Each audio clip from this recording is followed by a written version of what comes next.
Hello. So I want to share with you a story, a dream, a vision, a channel, whatever you want to call it. We get information in our sleep state. We work in other realms while our body sleeps. So that's why sometimes you might wake up tired. Even though you feel you've had a good 6 to 8 hours sleep, you're still tired. You can ask to sleep through and wake refreshed because you are a human being as well as an interdimensional being, and you need to get up and go to work the next day and have the energy to work. So you can't ask to not feel tired the next morning. Anyhow, I want to tell you a story about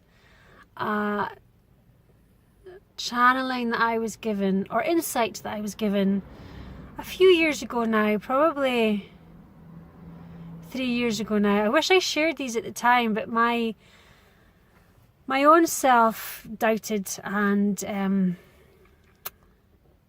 it feels really relevant for just now. It's almost, when you look back, these things are prophetic. So I'm going to start sharing them more so that we can guide ourselves ahead, if that makes sense. And so I was in this house, this massive glass house with 3 stories.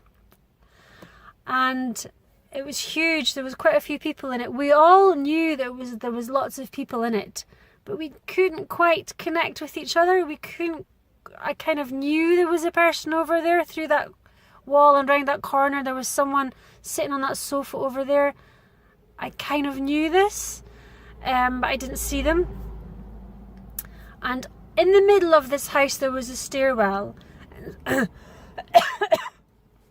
So I was trying to find my way out, and I went up this stairwell,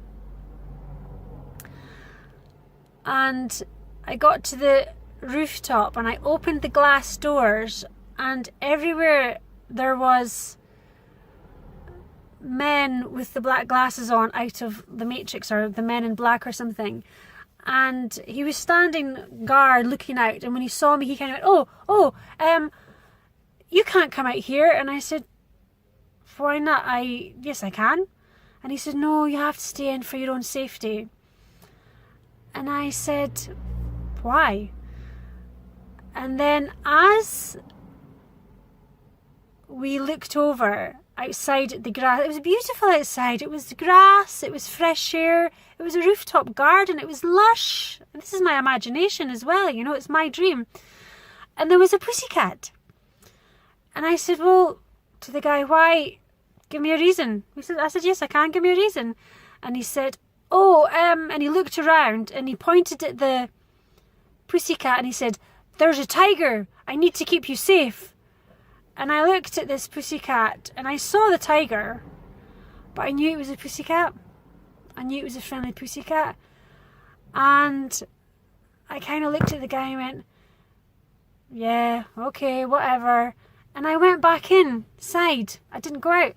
I went back inside, shut the door, and I just thought, weirdo. And I left it.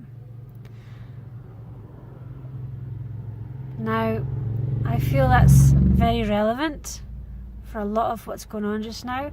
I wish, who knows where it would have taken me if I'd kind of said to the guy, and there was guys all over the place in their black glasses standing guard. I knew he was powerless. I knew he had no control over me. What I'd actually done in that dream is I'd given him my power. I had agreed with him, even though I knew it wasn't a tiger, it was a little pussycat. So I had kind of went, yeah, okay, mate, I won't cause a fuss. I'll just go back inside, depriving myself of fresh air. I can't believe, looking back, that I was given this at least 3 years ago. And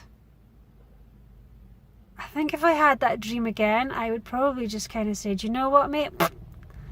I'm going for a walk. I'm going for some fresh air. And I knew in the dream at the first time he had no control over me. He knew he had no control over me. But we played this dance together. I willingly gave away my consent for his story.